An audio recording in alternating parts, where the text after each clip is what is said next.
Selamat malam kawan-kawan. Perkenalkan, nama saya Nathan Simatupang, NIM 5233220054. Di sini saya akan menjelaskan dan mempresentasikan PPT saya dengan materi mengenai pengencang bersekrup. Langsung saja kawan-kawan.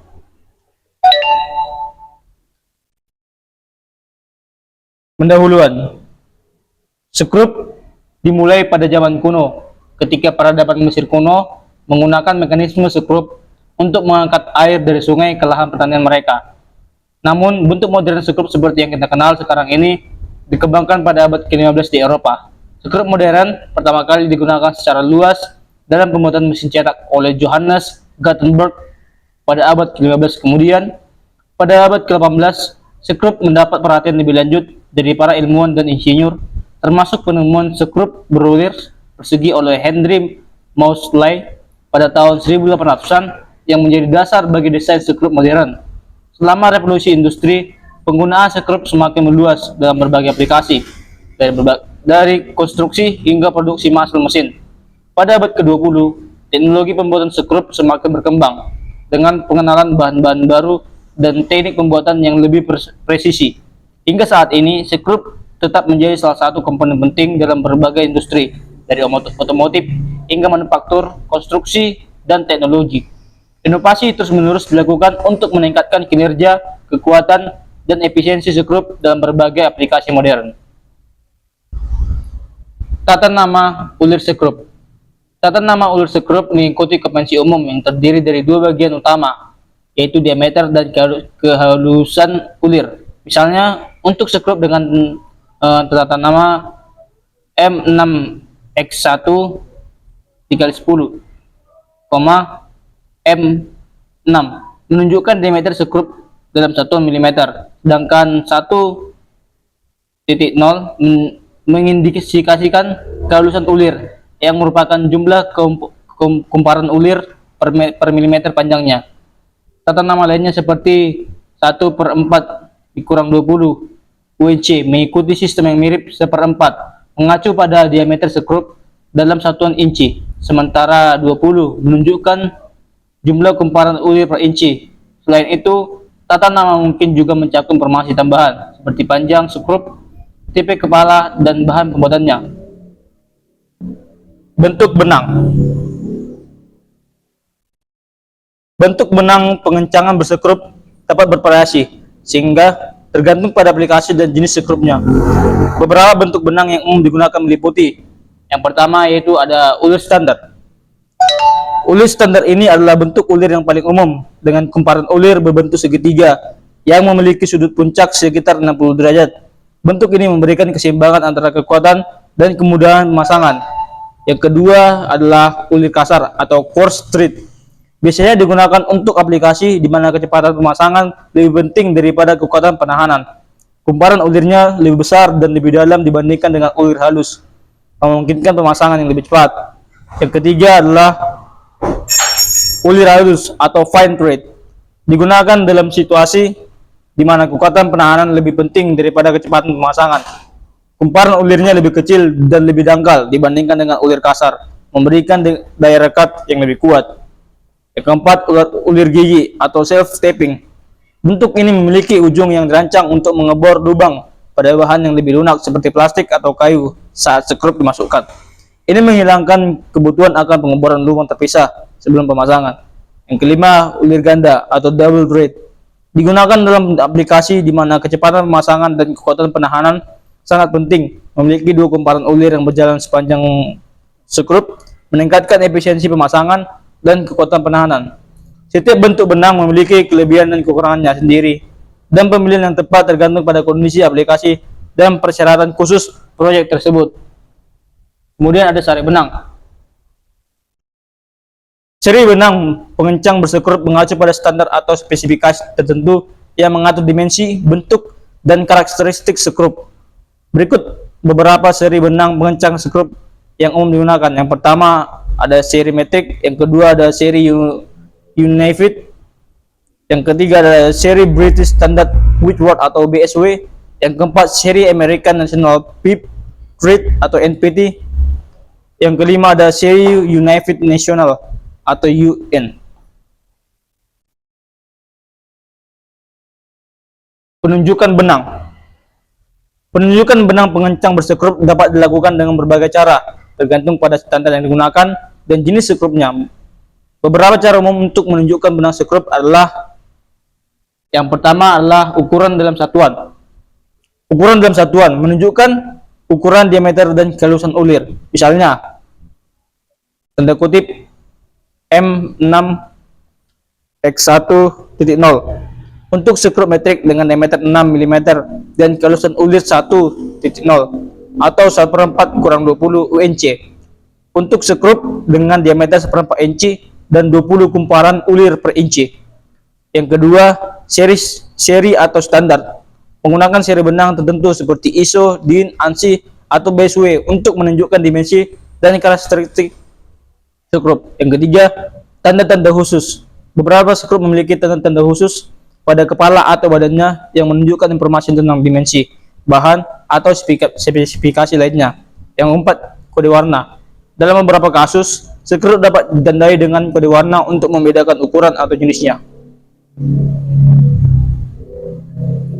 Benang persegi dan benang segi 5.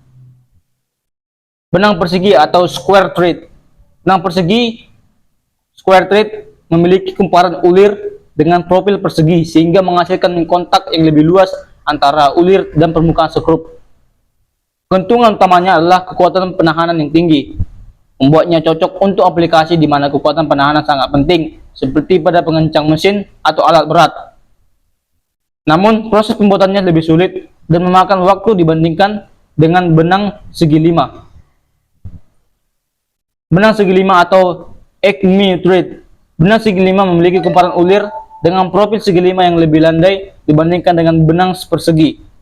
Karakteristik ini membuatnya lebih mudah diproduksi dan dipasang, sehingga sering digunakan dalam aplikasi yang membutuhkan pergerakan vertikal atau horizontal seperti pada mekanisme pengangkat atau pemutar. Meskipun tidak sekuat benang persegi, benang segi 5 memiliki efisiensi mekanis yang lebih baik dan biasanya digunakan di mana kecepatan dan kehalusan gerakan lebih penting daripada kekuatan penahanan mutlak. Tegangan pada pengencang berulir.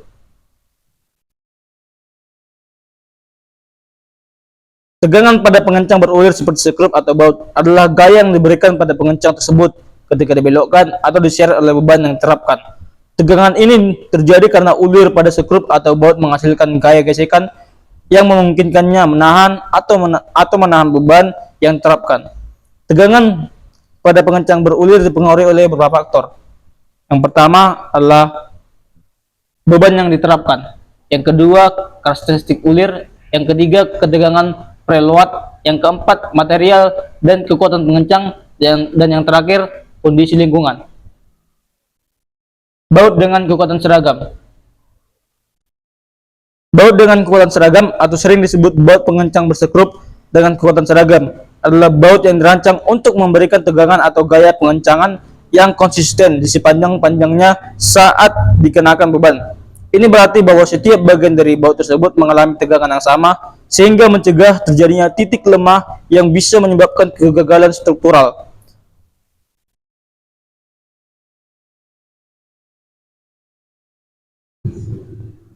Baut dengan kekuatan seragam sering digunakan dalam aplikasi di mana konsistensi tegangan atau gaya pengencangan sangat penting, seperti pada struktur yang menanggung beban berat atau pada mesin pada peralatan yang membutuhkan presisi yang tinggi. Baut yang dikenakan bergeser melintang.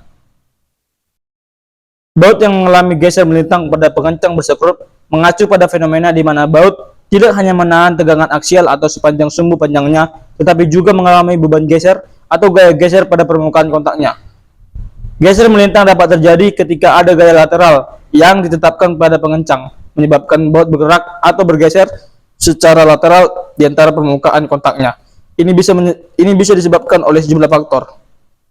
Yang pertama, penguncian yang tidak sempurna. Yang kedua, tegangan lateral. Yang ketiga, pembebanan yang tidak seimbang.